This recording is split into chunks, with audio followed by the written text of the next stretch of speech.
नमस्कार, आप देख रहे हैं कुरुक्षेत्र और मैं हूं आपके साथ आलोक। आज आप मेरे पीछे देख रहे होंगे जो तस्वीर लगी हुई है, ये दिल्ली के उप मुख्यमंत्री मनीष सिसोदिया की ये तस्वीर है, जिनसे सीबीआई ने घंटों की पूछताछ की और उसके बाद जो तस्वीर नजर आई, सीबीआई का साफ तौर पर यह कहना है कि अभी कुछ सवालों के जवाब अभी मिलना बाकी है। और एक तरफ और कहा कि अभी जो है जांच में मनीष सिसोदिया जो है वो पूरी तरीके से कोऑपरेट नहीं कर रहे हैं। हालांकि इससे पहले भी जांच हुई, कई महीने पहले भी नई आबकारी नीति को लेकर के मनीष सिसोदिया ने साफ तौर पर कहा कोई भी जांच करा लो, किसी भी तरीके की जांच करा लो, पारदर्शिता के साथ काम किया है और जांच में पूरी तरीके से सहयोग करेंगे। लेकिन आज जो तस्वीर नजर आई, अब इसको लेकर के तमाम सारे सवाल खड़े हो रहे हैं। एक सीबीआई की कार्यप्रणाली को लेकर भी देखिए आप कार्यकर्ता सवाल खड़े कर रहे हैं, बीजेपी सरकार पर सवाल कर रहे हैं, केंद्र सरकार पर सवाल खड़े हो रहे हैं। तो तमाम सारे सवालों के बीच बड़ी बात यह है कि जब दिल्ली के डिप्टी सीएम साफ तौर पर कह रहे हैं कि वो जांच में सहयोग करेंगे, तो फिर किस लिए ये आरोप लगाए जा रहे हैं और इन आरोपों में कितनी सच्चाई है। और सबसे बड़ी बात कि देश भर में दिल्ली के साथ, यूपी के साथ तमाम राज्यों में जो आपके कार्यकर्ता हैं वो जगह जगह पर प्रदर्शन कर रहे हैं। तो फिलहाल बड़ी बात यह कि सीबीआई का शिकंजा लेगा या जेल होगी या फिर होगी बेल, ऐसे तमाम सारे सवालों के जवाब हैं जो आज के इस कुरुक्षेत्र में एक बड़े पैनल के साथ तमाम सारे सवालों के जवाब लेंगे। और जल्दी से बिना कुछ देर किए हुए आए हुए मेहमानों से अपने दर्शकों का तारुफ करा देते हैं। हमारे साथ वंशराज दुबे जी हैं, प्रवक्ता। वंशराज जी नमस्कार, बहुत बहुत आपका स्वागत करना चाहूंगा। आसिफ रिजवी जी हैं, प्रवक्ता कांग्रेस। आसिफ जी नमस्कार, आपका भी बहुत बहुत स्वागत है। अजय शेरावत जी हैं, प्रवक्ता बीजेपी। अजय जी नमस्कार, बहुत बहुत स्वागत करना चाहूंगा। फराज किदवई जी हैं, प्रवक्ता समाजवादी पार्टी। फराज जी नमस्कार, बहुत बहुत स्वागत है। और देश के जाने माने वरिष्ठ पत्रकार हमारे साथ नावेद शिको जी हैं। नावेद जी नमस्कार, बहुत बहुत स्वागत है। मैं सबसे पहले वंशराज दुबे जी आप ही के पास आ रहा हूं। जो आरोप लग रहे हैं स्पष्टीकरण दीजिए पूरी तरीके से। आरोप ये लग रहा है कि अब स्पष्टीकरण नहीं मिल पा रहा है, इसलिए जांच की कार्रवाई हो रही है। आलोक भाई देखिए, जो भी आरोप भारतीय जनता पार्टी देश के सर्वश्रेष्ठ शिक्षा मंत्री आदरणीय मनीष सिसोदिया जी के ऊपर लगा रही है, वो बेहद दुर्भाग्यपूर्ण ही नहीं, एक तरीके से हास्यास्पद भी है। आप सोचिए, जो अगर मैं शुरुआत की बात कर लूं, क्योंकि आपके दर्शकों के लिए भी ये जानना बेहद जरूरी है कि किस तरीके से भारतीय जनता पार्टी आज तानाशाही की पराकाष्ठा पर उतर आई है। आज एक तरीके से अघोषित आपातकाल लग चुका है हिंदुस्तान के अंदर।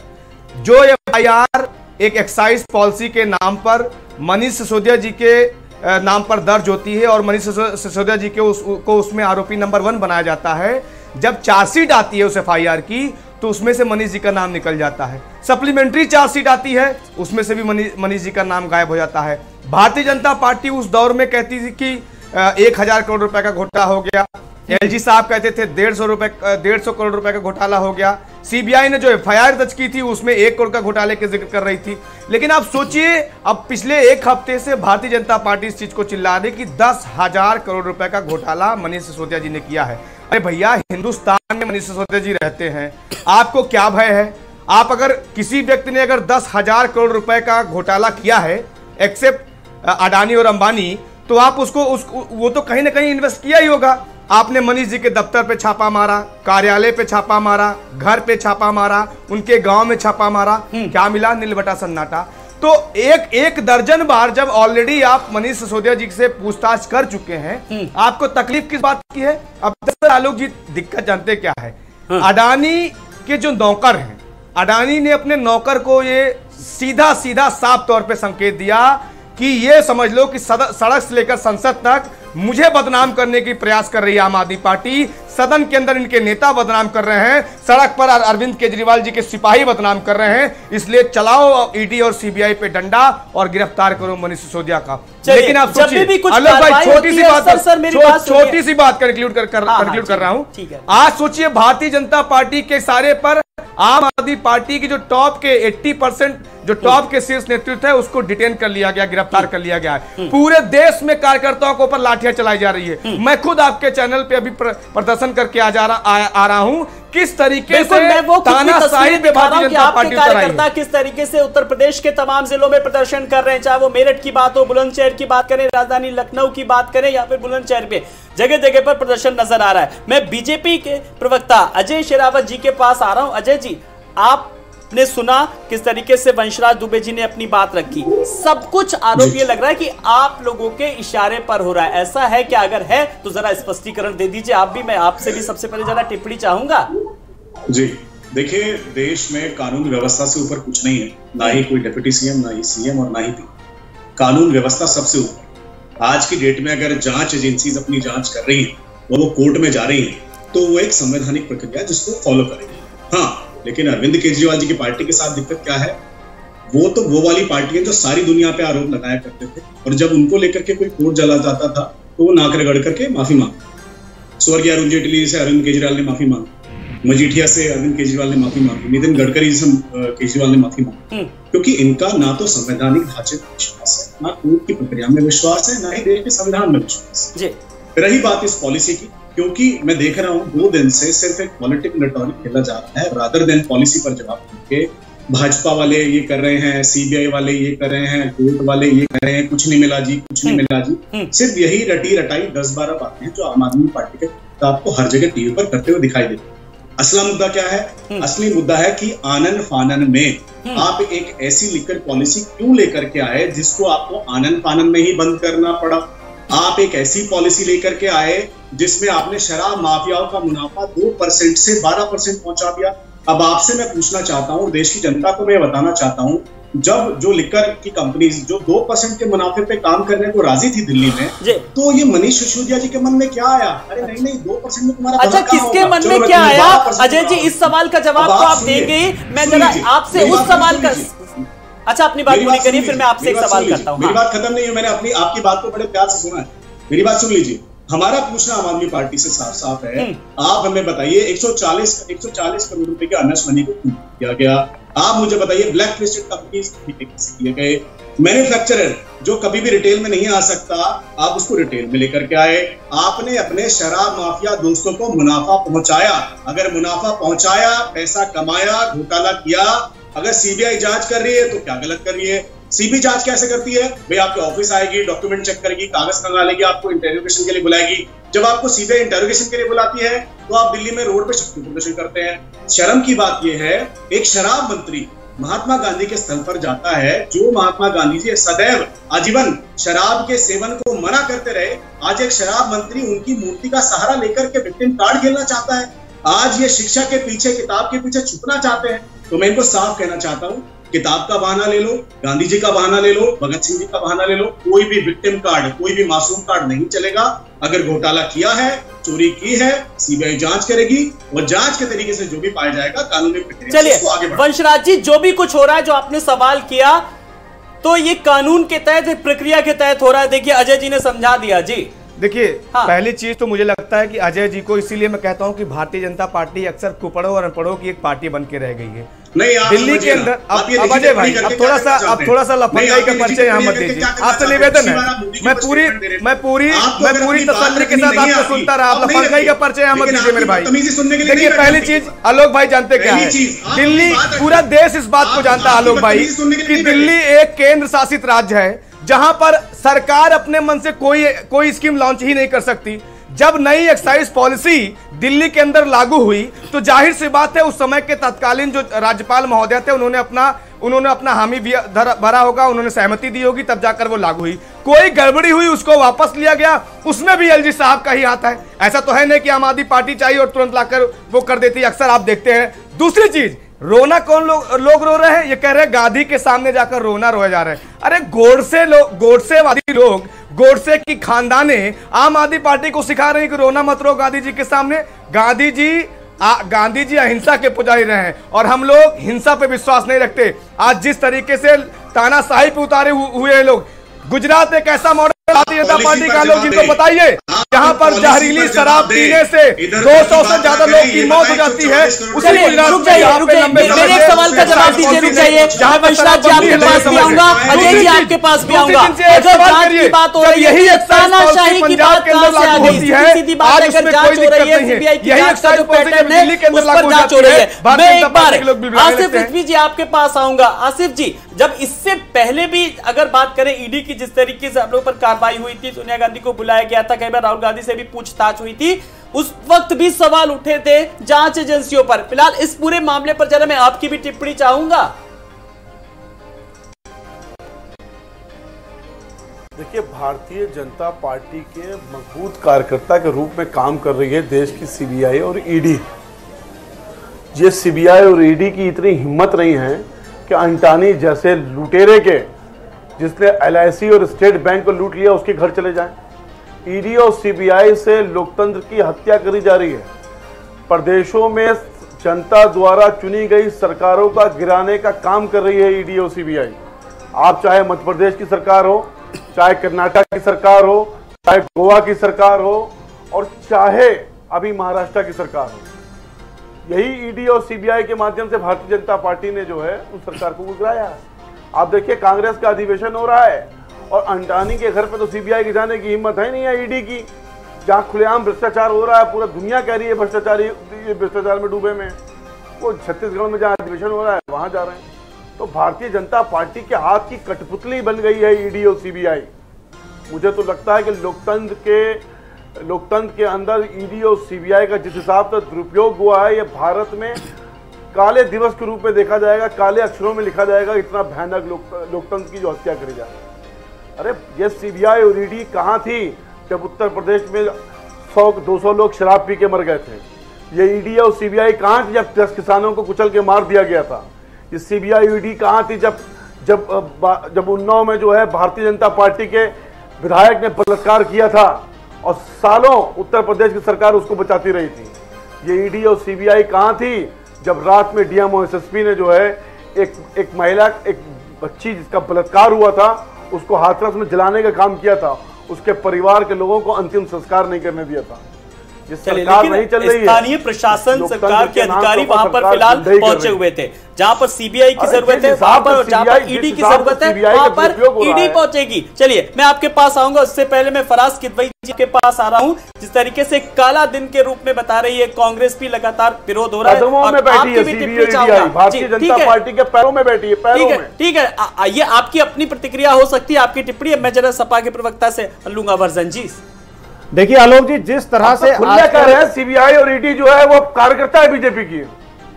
आलोक जी देखिए, जिस तरह से आजकल ईडी और सीबीआई का इस्तेमाल करके देश के लोकतंत्र का गला घोटा जा रहा है, मुझे यह लग रहा है कि ये माफियाओं को नहीं, भारत के लोकतंत्र को मिट्टी में मिलाने का काम कर रहे हैं, पहली बात।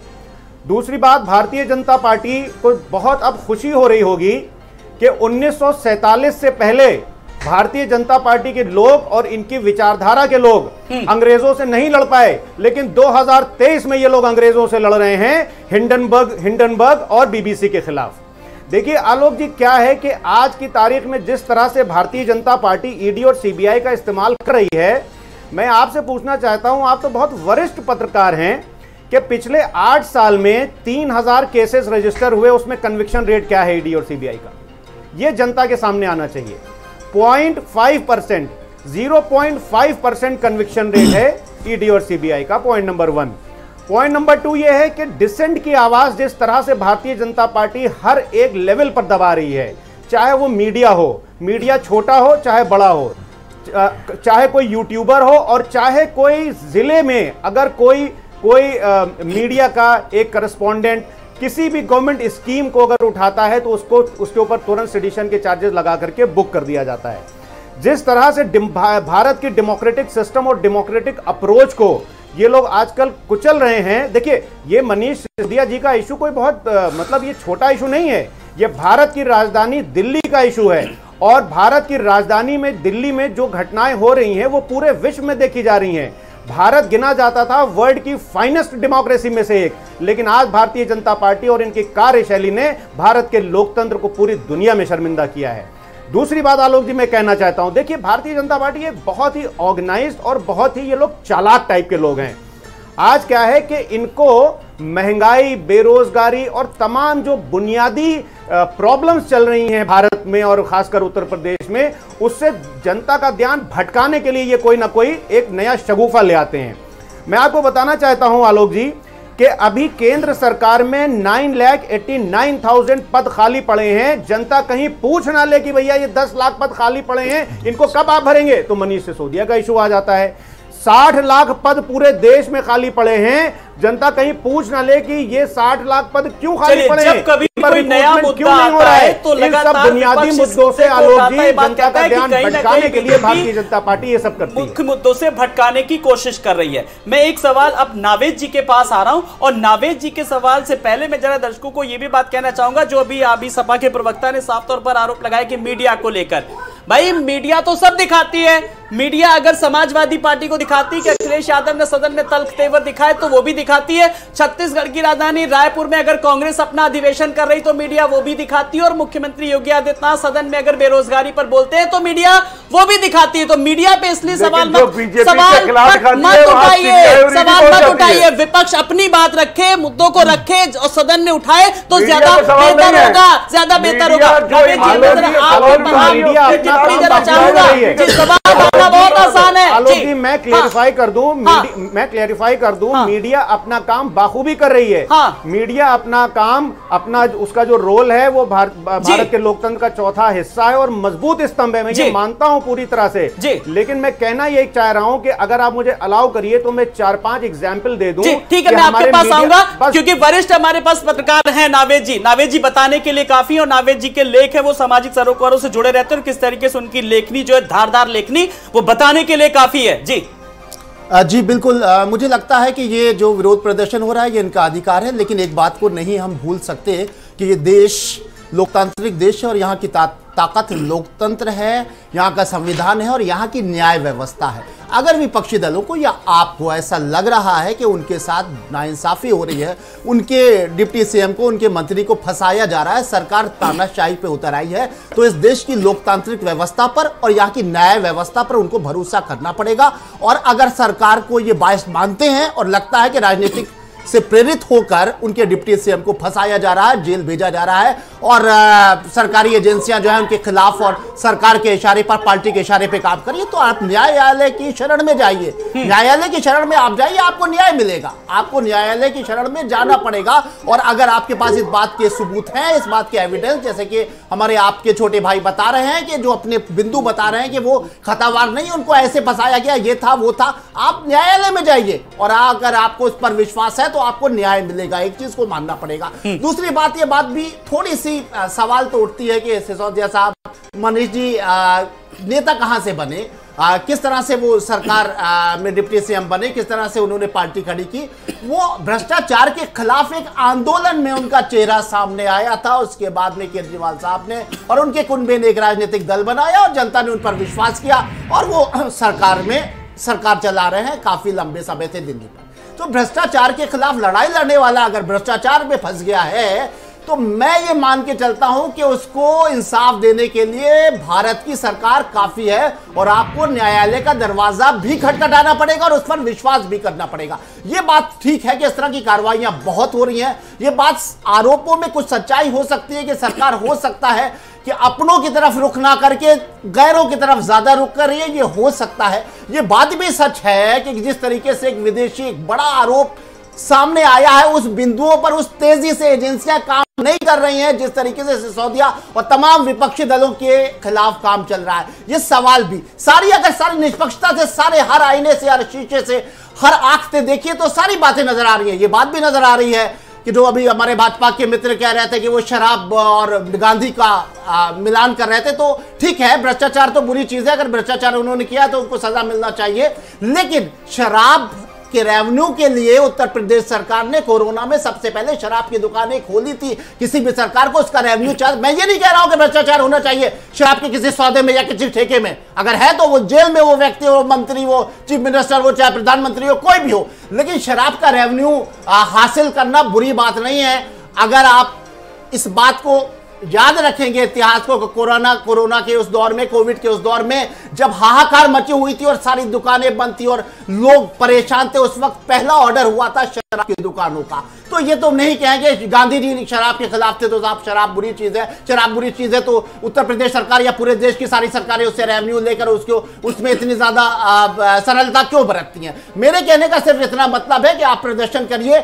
और एक चीज मुझे बहुत अहम नजर आई जो पॉलिटिकल नजरिए से, कि इस वक्त हमारे कांग्रेस के साथी बड़ी पैरवी कर रहे हैं, अच्छी बातें करना चाहिए, लेकिन वो तब जब कांग्रेस को 2 राज्यों से आपने साफ कर दिया, लेकिन आज वो 1% भी आपके सिसोदिया साहब इनको ये शक भी नहीं लग रहा है, उनको न्याय व्यवस्था पर भी भरोसा नहीं है। जिस 2 राज्यों में आपने कांग्रेस को साफ कर दिया, उस आपके नेता के बचाव में इस वक्त भारतीय जनता पार्टी के सरकार के ऊपर आक्रामक है, अच्छी बातें होना चाहिए, लेकिन इसके पीछे संकेत नजर ये आ रहे हैं, जिस तरह अखिलेश यादव लगातार ट्वीट कर रहे हैं आपके समर्थन में, कि इस तरह की गिरफ्तारी के बाद में विपक्षी एकता नजर आ रही है। अपने गिले शिकवे भूलकर भाजपा से लड़ने के लिए इस मुद्दे को लेकर कहीं ना कहीं विपक्ष में आपसी ट्रेनिंग बन रही है। अभी हमारे ये आपके जो प्रवक्ता यहाँ बैठे हुए, मैंने खुद देखा था, ये बल प्रयोग हो रहा था, बड़ी बुरी तरह से इनको बाहर किया जा रहा था। इस वक्त यहाँ वो प्रवक्ता के तौर पर भी आधे घंटे बाद बैठे। मुझे लगता है कि जोश, ये मैं इसलिए बता रहा हूँ क्योंकि जोश प्रवक्ताओं में पैदा हो रहा,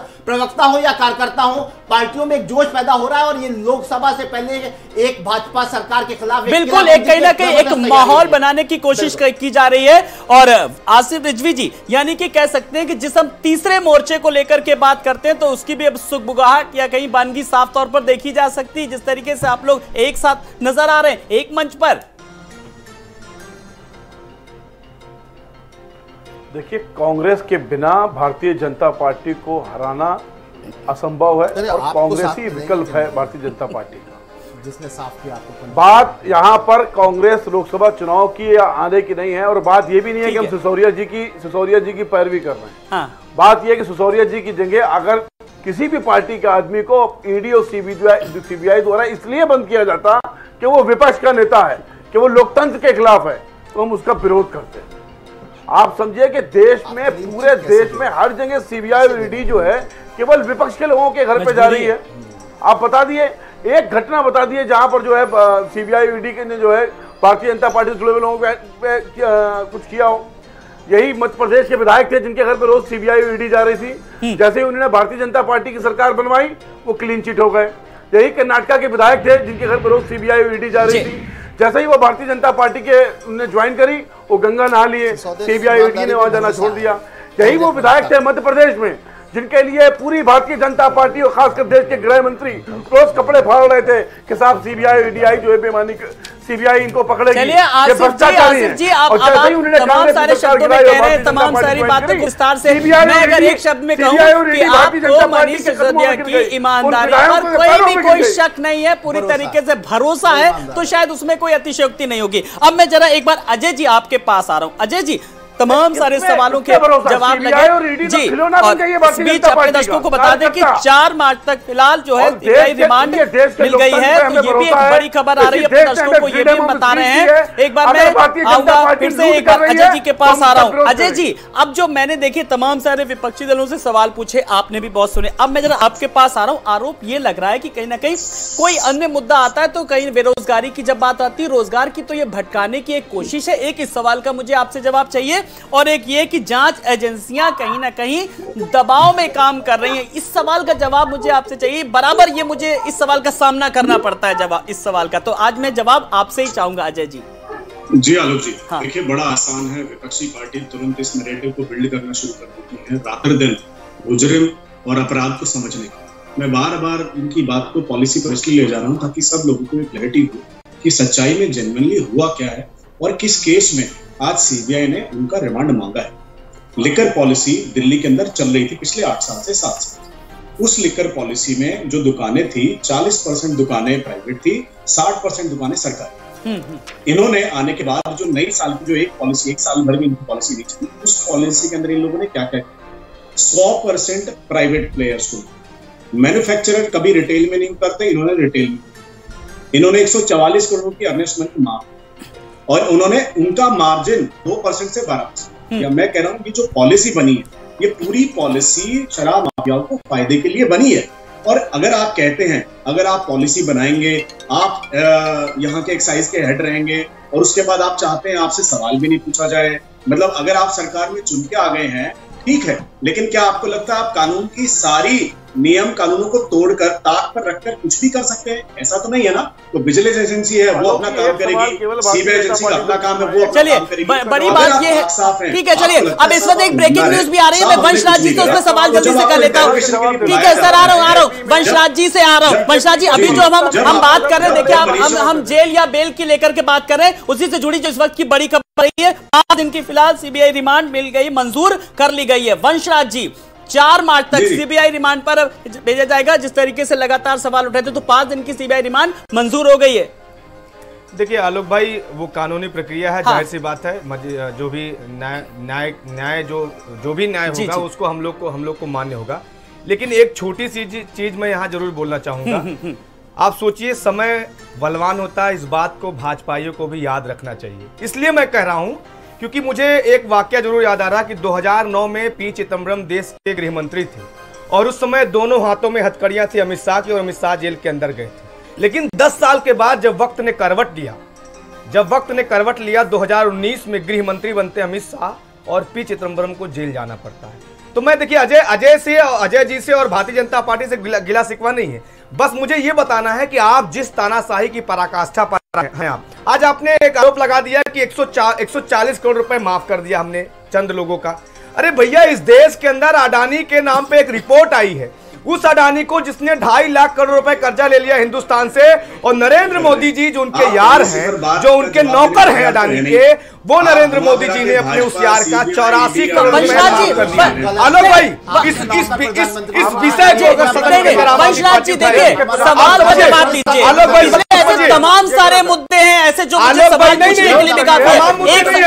एक सवाल का जवाब दीजिए, जब हम शराब पॉलिसी को लेकर के बात करें, अगर ये शराब माफियाओं को फायदा पहुंचाने के लिए बनी है, तो आप उस पर अपना जवाब दीजिए, स्पष्टीकरण दीजिए ना कि उनके समय में, उनके कार्यकाल में क्या हुआ और कांग्रेस के साथ सहानुभूति नजर आ रही है। 10 सेकंड में लूंगा, आप 20 सेकंड लीजिए, लेकिन सवाल के बदले सवाल का जवाब दीजिए जी। मैं पूरा 30 सेकंड आपको दे रहा हूं, चलिए ठीक है। आलोक भाई, ईडी सीबीआई अरविंद केजरीवाल जी के ऊपर, मनीष सिसोदिया जी के ऊपर, सांसद संजय सिंह जी के ऊपर 1.5 दर्जन बार छापे मार ले, लेकिन ईडी सीबीआई क्या कर रही है जब मॉरिशस के अंदर अडानी अपनी एक कंपनी, फर्जी कंपनी खोलता है, एक ही पूरे डिबेट में अडानी और अंबानी की बात करते हैं, फिर मैं राजस्थान की बात करूंगा, वहां पर किस तरीके से मानक अलग वहां की सरकार करता है, ये नहीं है। नरेंद्र मोदी जी की ईडी सीबीआई कहां चली जाती है? जब मुकुल राय जैसे लोग, जिनको भारतीय जनता पार्टी के लोग भ्रष्टाचारी कहते थे, जब वो बंगाल सरकार में थे, जैसे वो भाजपा में शामिल हो जाते हैं, वो पाक साफ हो जाते हैं। जब व्यापम घोटाला होता है तो उस पर भारतीय जनता पार्टी कुछ नहीं बोलती। येदियुरप्पा, जिसको भारतीय जनता पार्टी छाती पीट पीट के कहती थी कि महाभ्रष्टाचारी है, जैसे भाजपा में शामिल होता है पाक साफ हो जाता है। हेमंत बिश्व शर्मा, जिसके नाम पे भाजपा ने पूरे देश में किताब बांटा। आपने इतनी देर वंशराज जी तमाम सारे सवालों के जवाब दे दिए, तमाम सारे नाम गिना दीजिए, लेकिन आपने इतनी देर में ये नहीं कहा कि जांच में पूरा सहयोग करेंगे। सांच को आज क्या कहना चाहिए ना? आलोक भाई, पूरा देश देख रहा है। हाँ, आलोक भाई, पूरा देश देख रहा है, इस बात को याद रखिएगा। मैं आपसे फिर कह रहा हूं कि सिर्फ सजा सिसोदिया जी को सजा इस बात की मिल रही है कि कैसे उनकी फोटो, उनके काम के चर्चे न्यूयॉर्क टाइम में छप गए, कैसे अमेरिका की राष्ट्रपति की पत्नी जब हिंदुस्तान में आती है तो दिल्ली सरकार के सरकारी स्कूल को देखने जाती है, कैसे 20 लाख परिवार के जो गरीब बच्चे हैं उनका भविष्य बनाने का काम मनीष सिसोदिया कर रहे हैं, कैसे आज तमाम हिंदुस्तान के राज्य सरकारें हैं जो शिक्षा पे मनीष जी से सलाह लेने का काम कर रही है। यही बात दरअसल है कि जो आज भारतीय जनता पार्टी लग रही है, अरविंद केजरीवाल जी की लोकप्रियता जो बढ़ रही है, आम आदमी पार्टी की जो लोकप्रियता बढ़ रही है, एक 10 साल की पार्टी ने नाक में दम कर दिया है भ्रष्टाचारियों के। यही दिक्कत है दरअसल। आज देखिए, इनको किसी से दिक्कत नहीं है, इनको दिक्कत है वो भले ही अडानी के बोर्ड पे कितने हजार का ड्रग्स पकड़ा जाएगा, गुजरात के अंदर जहरीली शराब पीकर लोग मर जाएंगे, भाजपा को इससे कोई मतलब नहीं है। कानून व्यवस्था उत्तर बर्बाद रहेगी, एक से एक माफिया इनके पार्टी में जाकर टिकट लेके सांसद विधायक बन जाएगा, उस पर कोई कार्रवाई नहीं होगी। लेकिन अगर मनीष सिसोदिया, अच्छा फराज के भाई जी, कौन सांसद बनेगा, कौन विधायक बनेगा, मुद्दा ये नहीं है। मुद्दा मुझे समझते ऐसा होना चाहिए कि अगर जांच में चीजें, मैं आ रहा हूं सर, आ रहा हूं, मैं जरा फराज जी से एक बार समाजवादी पार्टी के प्रवक्ता, मैं जरा उनकी भी जरा टिप्पणी चाहूंगा। कुल मिलाकर के अगर सीधी सी बात है, जांच में अगर सहयोग की बात की जाए तो कहीं ना कहीं बेहतर होगा। और वो भी मैंने फिर कहा ना, सांच को आंच क्या। अरे भैया आलोक भाई, सर सुनेंगे, वंशराज जी जरा फराज जी को भी सुनेंगे, आपके पास आ रहा हूं, सबको मौका दीजिए जी। 10 सेकंड मैं यही कह रहा हूं कि जांच में हमने कब सहयोग नहीं किया। एक दर्जन बार तो आपने ऑलरेडी पूछताछ कर ली है। एफआईआर एक दर्जन क्या, जब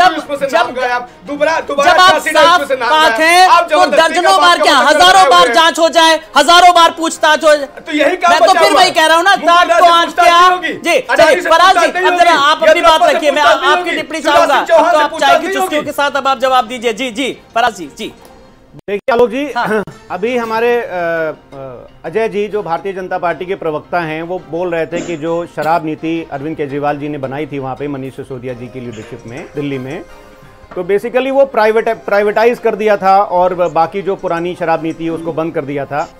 तो अजय जी मैं आपसे पूछना चाहता हूं कि अगर इन्होंने जो प्राइवेटाइज किया, इन्होंने जो ये जो नया मॉडल लाए, तो फार्म लॉज में आप लोगों ने भी तो सब ओपन कर दिया था मार्केट में, तो फिर आप तो ये कॉन्ट्रडिक्ट कर रहे हैं अपनी बातों से ही कि एक तरफ जब आप फार्म बिल लाते हैं भोले भाले किसानों को, अरे हाँ किसान से याद आया, किसानों की आय दुगनी हो गई क्या?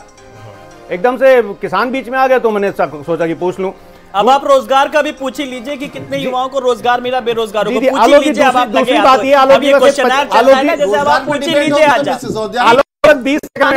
आप भी 30 सेकंड लीजिए, लेकिन पूछिए, फिर आप महिला सशक्तिकरण की भी बात कीजिएगा, फिर आप स्वास्थ्य संबंधी की भी बात कीजिएगा, फिर आज बात करें, पूछिए सवाल। चलिए आलोक जी, आपका समय शुरू होता है। जी सर। आलोक जी, बचपन में हम लोग एक गेम खेलते थे जिसमें हम लोग बोलते थे कि अब चुप रहिए, एक एक करके समय बोलने दिए ना, आपने बहुत बोल लिया। अजय जी प्लीज, है ना। बचपन में हम लोग एक गेम खेलते थे और उसमें हम लोग बोलते थे, पता नहीं आप लोगों ने खेला कि नहीं, हमारे गांव में हम लोग खेलते थे, मैं तो भैया चुप। देखिए क्या है कि जब से ये अडानी का केस आया है, 4-5 सवाल हमारे हैं अजय जी से, भारतीय जनता पार्टी से, कि LIC का पैसा जो अडानी ग्रुप में लगा था वो लगातार गिर रहा था, उस पर मैं तो भैया चुप। LIC और SBI के 82,000, LIC और SBI और अदर बैंक के जो 82,000 करोड़ अडानी ग्रुप में लगे थे, उस पर जांच होनी चाहिए कि नहीं होनी चाहिए, मैं तो भैया चुप। 32% शेयर गिरे, बावजूद इसके LIC और SBI ने 525 करोड़ उनके FPO में लगाए, उस पर मैं तो भैया चुप। 1 लाख करोड़ SBI और LIC के उस पीरियड में डूब गए, भारतीय जनता पार्टी और प्रधानमंत्री जी और अमित शाह जी जो हमारे होम मिनिस्टर हैं, मैं तो भैया चुप। अच्छा चलिए, अब नहीं, आप चुप नहीं रहिए, बेबाक तरीके से अपनी आवाज उठाइए, मैं तो कहूंगा। अब बचपन में मैं भी एक खेल खेलता था, मैं भी सुनता था, आपने अपना खेल बता दिया, लेकिन मैं जो बचपन में खेल खेलता था उस सवाल का जवाब मैं नावेद जी से लूंगा, वरिष्ठ पत्रकार है। सुनिए कि तोता बोलता है, पैसा बोलता है, तोता किसके बारे में कहा गया था, किसके समय में कहा गया था? नावेद जी आप भी समझ रहे हैं किस तरीके से CBI को तोता तक बोला गया था। अब जरा उसका भी जवाब सुनिए। राजनीतिक दल अपने बात कहते हैं, लेकिन हर राजनीतिक दल अपनी बात कहता है। बदनाम कौन होता है? बदनाम होती है हमारे देश की जांच एजेंसियां। इस जिम्मेदारी को कौन समझेगा, कौन राजनीतिक दल समझेगा? इस सवाल का जवाब मैं आज बेबाकी ने हर राजनीतिक दल से पूछना चाहूंगा। नावेद जी, जांच एजेंसियां हमारी बदनाम होती है, CBI को लेकर के सवाल उठते हैं, ED को लेकर के सवाल उठते हैं, जब तोता तक बोला जाता है। 16 लाख करोड़ हम देश के जिम्मेदार सामने आते रहे, राजनीतिक पार्टी हैं, इसका जवाब बात देशित की हो रही, तो नावेद जी को सुनेंगे। सही है कि एक नई परंपरा, एक नया माहौल ये पैदा हुआ है कि सरकार, मोदी सरकार, केंद्र सरकार लगातार जांचें करवा रही है विपक्षी दलों की, या विपक्षी दलों की जो राज्य में सरकार हैं उनके। ये दौर एक नया शुरू हुआ है, लेकिन पहले क्या होता था कि दो दल आपस में, भले ही एक दूसरे के विरोधी दल होते थे, एक दूसरों की चोरी को माफ किया करते थे, अंडरस्टैंडिंग होती थी। हम भी ये खेल किया करते थे कि खेल में तुम चोरी करोगे तो हम पट्टी बांध लेंगे आंख में, और हम करेंगे तो तुम बांध लेना। और जनता को दिखाने के लिए, मेरी बात सुनिए, जनता को दिखाने के लिए लड़ते थे। सारे राजनीतिक लोगों को चोर कह रहे हैं क्या? सुप्रीम कोर्ट जजमेंट्स वैलिड है, अब जुडिशियल प्रोसेस है, मैं उस पर कमेंट नहीं करूंगा, लेकिन CBI की तरफ से there was no case made out, फिर भी बहुत दुर्भाग्यपूर्ण रहा कि जो उनकी 5 दिन की रिमांड की मांग थी वो ऑनरेबल जज ने पूरे का पूरा मान लिया। एक ऐसे व्यक्ति को जिसने कि शिक्षा में क्रांति किया, ऐसे व्यक्ति को जिसने शिक्षा के जरिए देश के लाखों करोड़ों बच्चों के जीवन में आशा किरण जगाई, इस प्रकार की चीज़ें जो हो रही हैं बहुत दुर्भाग्यपूर्ण है। सोमनाथ भारती हमारे साथ बातचीत करने के लिए। नावेद जी, मैं आपकी बात कंटिन्यू करना चाहूंगा और इसी बीच वो वर्जन आया, वकील साहब भी क्या कहते हैं कि 5 दिन की जो रिमांड है वो मान ली गई, जो मांग की गई थी, और शिक्षा के क्षेत्र में जो क्रांति का जो मॉडल किया गया था, लेकिन कहीं ना कहीं दुर्भाग्यपूर्ण इस तरीके से पूरा कृत्य सामने आया। जरा इस पर भी आपकी टिप्पणी जल्दी से। एक बात नहीं समझ में आ रही है मेरी, ये बात मैं आपकी बार बार आ रही है, वकील साहब भी ये बात कर रहे थे, बड़ी उनके वकील है ना, इनके वकील है, खैर अच्छी बात है। कहने का मतलब ठीक है, उन्होंने शिक्षा के क्षेत्र में बहुत अच्छा काम किया, चलिए ठीक है, दुनिया में मान लेते हैं जो डंका पिटा उनका, उन्होंने बहुत अच्छा काम किया और करना चाहिए, सबको सीखना चाहिए। लेकिन उनका अगर दूसरा पहलू कहीं ना कहीं सवाल उठ रहा है, कहीं ना कहीं उनके ऊपर आरोप लगे और आरोप कहीं ना कहीं सिद्ध हो रहे हैं, क्योंकि जांच एजेंसियां जो इशारा कर रही है वो कर रही है कि उनके पास एक मजबूत एविडेंस है। तो ऐसे में आलोक सिद्ध नहीं हुए, आप कह रहे हो 10,000 पन्नों की, 10,000 पन्नों की आप बात तो सुनिए, शिकंजा, लेकिन शिकंजा जब एजेंसियां कसती है तो उनके पास कुछ ना कुछ होता है। देखिए बात तो सुनिए, आप बात को नवेद जी 10,000 पन्नों की जांच नहीं है, 3-4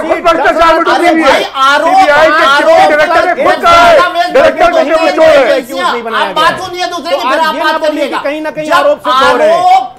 भारतीय जनता पार्टी ऐसे लोगों को जो देश और प्रदेश में काम कर रही है उनको सताने के लिए, जनता का ध्यान भटकाने के लिए, बेरोजगारी से ध्यान भटकाने के लिए, महंगाई से ध्यान भटकाने के लिए भारतीय जनता पार्टी विपक्ष के लोगों को परेशान कर रही है और इसी क्रम में मनीष सिसोदिया जी को परेशान किया जा रहा है। अच्छा, एक बात बताइए फिराज जी, जब हो तो सब कानूनी प्रक्रिया के तहत ही रहा है ना? नहीं, कैसे कानूनी प्रक्रिया? चार्जशीट में आलोक भाई जो एफआईआर दर्ज हुई, पूछा मैं आपके पास, आलोक भाई जो एफआईआर दर्ज हुई, आलोक भाई आरोपी नंबर 1 मनीष सिसोदिया जी को बनाया गया। अभी सिकोस आप कह रहे थे कि भाई आरोप तय हुआ है, ठीक है, आरोपी नंबर 1 मनीष सिसोदिया जी बने, लेकिन जब पहली जांच प्रदर्शित किए गए हैं किसी दावा एजेंसियां कर रही है, इसका मतलब जो एजेंसियां हैं जो जांच कर रही हैं उनके ऊपर सवाल नहीं हो सकता। बिल्कुल उठ सकता है, उठाइए, उठाना आपका अधिकार। कौन उठाएगा भाई? 3,000 केसेस दर्ज करती है ईडी और सीबीआई। कन्विक्शन रेट आप निकाल के देखिए, रिकॉर्ड क्या है, 0.5% कन्विक्शन रेट है। आप उस पर सवाल नहीं खड़ा करेंगे। अगर ईडी सीबीआई हमारे हित का काम कर रही है, मुकुल राय पे कोई जांच नहीं होगी, अडानी पे कोई जांच नहीं होगी, नीरव मोदी, मेहुल चोकसी पे कुछ नहीं बोलेंगे, व्यापम घोटाले पे कोई जांच नहीं होगी, येदियुरप्पा पे कोई जांच नहीं होगी, हेमंत बिश्व शर्मा में कोई जांच नहीं। अगर जांच होगी तो आप सीबीआई के अफसरों पर सवाल उठाए जाएंगे कि वो दबाव में काम कर रहे हैं। नौ खरीदी हुई, नौ जीती हुई, आप कराइए हिंदुस्तान को तानाशाही अजय जी बना दीजिए। लगातार तानाशाही का आरोप लग रहा है। अगर जब ये आरोप लग रहे हैं तो कैसे आप जवाब देंगे कि अगर सीबीआई के अफसर अगर जांच कर रहे हैं, निष्पक्ष रूप से अगर पूछताछ कर रहे हैं, तो उन पर यह सवाल उठ रहा है कि ये दबाव में है? बिल्कुल दबाव में है भैया, समझ में नहीं आता। जो नाम एफआईआर से निकल चुका है, चार्जशीट से निकल चुका है, एक दर्जन बार पूछताछ हो चुकी है, सबूत दे सकता हूं। ठीक है अजय जी, आप अपनी बात रखिए। राहुल गांधी को पॉलिटिकल रिटोरिक की इस पूरे डिबेट के अंदर कोई जगह नहीं। विक्टिम का अगर आप खेलते रहेंगे तो उससे आप नहीं बचेंगे। अगर जांच एजेंसी आपसे पूछेगी एविडेंस कहाँ है, जांच एजेंसी आपसे पूछेगी जांच एजेंसी पूछेगी क्या, आपको जवाब देने पड़ेंगे। अंग्रेजों से ये नहीं लड़ पाए तो अब बीबीसी और हिंडनबर्ग से लड़ रहे हैं, सुनेंगे नहीं, इनको पछतावा है कि अंग्रेजों से भारत की लड़ाई नहीं लड़ पाए। फिर मुझे वाइंड अप का कमांड में मिलना है, तो अजय जी को सुन लेंगे, फिर मैं आपके पास आऊंगा। कांग्रेस मैं फिर कह रहा हूँ, पॉलिटिकल रिटोरिक और विक्टिम कार्ड खेलने के आम आदमी पार्टी के लोग मास्टर। सिर्फ ये कह देना कि नहीं जी सब फ्रॉड है, तो क्या करें फिर? अरविंद केजरीवाल जी कानून से ऊपर हो जाएंगे क्या? अब अरविंद केजरीवाल जी फैसला सुनाएंगे क्या? अरे भैया एक शब्द आपके मुंह में नहीं डाल पा रहे हो कि अडानी के बारे में आपका 56 इंची नहीं बोल सकता। अडानी की पत्नी है क्या? पतिव्रता धर्म निभा रहे हैं क्या मोदी जी? मोदी जी पतिव्रता धर्म निभा रहे हैं, अडानी का नाम नहीं लेंगे। 5 दिन का रिमांड दे दिया है, पतिव्रता धर्म निभा रहे हैं क्या? अडानी का नाम नहीं लेंगे मोदी जी। मोदी जी नौकर बन गए क्या अडानी के? भारतीय जनता पार्टी के नौकर बन गए हैं क्या अडानी की? अडानी की नौकर बन गए क्या भाजपा? जो व्यक्ति 84 जिस व्यक्ति का 84,000 करोड़ रुपए नरेंद्र मोदी ने माफ कर दिया, जो व्यक्ति हिंदुस्तान के बाहर से तमाम कंपनियां, फर्जी कंपनियां बना के अपनी कंपनियों में इन्वेस्ट करवा रहा है, अपनी कंपनी बनवा के, उसमें कोई सवाल नहीं होगा क्या? हेमंत विश्व शर्मा पे कोई सवाल नहीं होगा क्या? येदियुरप्पा पे कोई सवाल नहीं होगा? कानूनी प्रक्रिया के तहत हो रहा है, टेक्निकल प्रोसीजर के तहत। अरे भैया, देश के संविधान को तार-तार करने वाले आप लोग हो। पूरा हिंदुस्तान इस बात को देख रहा है कि लोकतंत्र के लिए कैसे देख रहा है कि देश के संविधान सबने नई आबकारी नीति को लेकर के सबने बात की, लेकिन किसी भी राजनीतिक दल ने शराबबंदी की बात नहीं की कि चलो इतना सब बवाला हो रहा है, बंद करो। हमारे राज्य में भी बिहार जैसा बदल के, लेकिन किसी ने ये भी नहीं कहा। हिंदुस्तान तो सब देख रहा है। चलिए, मैं एक बार आसिफ जी आपसे आपकी टिप्पणी चाहूंगा। आलोक भाई, मेरी तो पूरी कन्वर्सेशन में आम आदमी पार्टी वाले बोलते रहते हैं, तो मुझे तो पता भी नहीं चल रहा। मेरी बात सुनाई आलोक भाई सुनिए, एक बात बता सर, एक एक करके। अजय जी आप जरा सुनिए, तो कांग्रेस को सुनिए। इस समय मैं इस वक्त आसिफ रिजवी जी को सुनूंगा। जी देखिए, कानून का हमारा आरोप ये नहीं है कि कानून के तहत नहीं हो रहा है, हमारा आरोप ये है कि कानून का दुरुपयोग कर रहे हैं। दुरुपयोग कैसे कर रहे हैं मैं आपको बता रहा हूं। यही शिंदे जी थे जो इस समय महाराष्ट्र के मुख्यमंत्री हैं, और जब वहां पर जो है 3 लोगों की मिलकर सरकार चल रही थी, कांग्रेस की और सब लोगों की, तो रोज सीबीआई और ईडी और भारतीय जनता पार्टी के लोग इसी शिंदे जी को कहते थे कि ये चोर है, भ्रष्टाचारी है, और सीबीआई ईडी ने लगातार इनके ऊपर दबाव बनाया। और जिस दिन इन्होंने जो है अपनी पार्टी छोड़ दी, चलती सरकार गिरा दी, और ये भारतीय जनता पार्टी के साथ मिलकर अब देखिए मुख्यमंत्री बन गए। अच्छा, अब सीबीआई और ईडी कुछ नहीं बोल रही है जी। चलिए, जांच एजेंसियों पर कहने के सवाल उठे हैं, ठीक है। मैं आज की डिबेट का एक फाइनल कमेंट जल्दी से बस वरिष्ठ पत्रकार से चाहूंगा। कुल मिलाकर के इस राजनीतिक आरोप मैं नहीं कह रहा हूं, जिस तरीके से आरोप लगे, समय एक फाइनल कमेंट सर, कुल मिलाकर के जो भी घटनाक्रम रहा है आप उसको किस नजरिए से देखें? जल्दी से, मुझे वाइंड अप करना है जल्दी से। विपक्षी दलों के जो प्रवक्ता बैठे हुए हैं, उनके जो सवाल उठ रहे हैं, वो बड़े सवाल उठाने का उनका अधिकार है, और ये लोकतंत्र का सौंदर्य बहुत अच्छा लग रहा है। खुल के बोलिए। अरे मैं कह तो रहा हूं कि जो आप सवाल उठा रहे हो नहीं आएगी, आप सुनो तो आपको। अरे मैं कह रहा हूं, आप सवाल उठा रहे हो, बहुत अच्छी बात है। आप जो आरोप लगा रहे हो, ये आपका अधिकार है। मैं तो ये कहता हूं कि आज सिसोदिया जी के खिलाफ जो कार्रवाई हो रही है, उसके ऊपर आप टेलीविजन पर, हम तो चाहते हैं कि दलगत दायरों को तोड़ के उनके समाजवादी पार्टी, कांग्रेस सब निकल रहा है। हम कह रहे हैं कांग्रेस निकल रहा है सड़क पे, कांग्रेस भी उनके फेवर में निकल रहा है, क्योंकि यह दलगत राजनीति के दायरों को तोड़ दी। अगर सचमुच तानाशाही हो रही है और अगर लोकतंत्र खतरे में, आप क्यों सरहदों में बंधे हुए हो? आप न्याय के लिए सड़क पे आ जाइए, सिसोदिया के लिए। लेकिन सब कुछ कीजिए, लेकिन पार्टी के नेता ने 4 ट्वीट किए, अपने नेता उनके अरेस्ट हुए थे, तो राहुल गांधी जब पार्लियामेंट में सवाल पूछते हैं, अंटानी को लेकर तो पार्लियामेंट की कमेटी, और यही लोकतंत्र की खूबसूरती है। देखिए, सबसे बड़ी बात यह है कि आप जांच करिए, सवाल उठाइए, आरोप प्रत्यारोप का दौर भी चलेगा, लेकिन जांच एजेंसियां, देश की प्रतिष्ठित जो जांच एजेंसियां हैं, उन पर सवाल खड़ा करने से पहले एक बार सभी राजनीतिक दल जरूर सोचे। आप सब मेहमानों का बहुत बहुत शुक्रिया। वंशराज जी आपका भी, आसिफ जी आपका भी, अजय शेरावत जी आपका भी, फराज किदवई जी आपका भी, और नावेद शिकोह जी आपका भी बहुत बहुत शुक्रिया। तो कुल मिलाकर के मनीष सिसोदिया को लेकर के लगातार पूछताछ का सिलसिला जारी है, और अभी जो अपडेट है वो अपने चलते चलते अपने दर्शकों को एक बार फिर से बता दें कि 5 दिन की सीबीआई रिमांड फिलहाल मंजूर कर ली गई है। नमस्कार।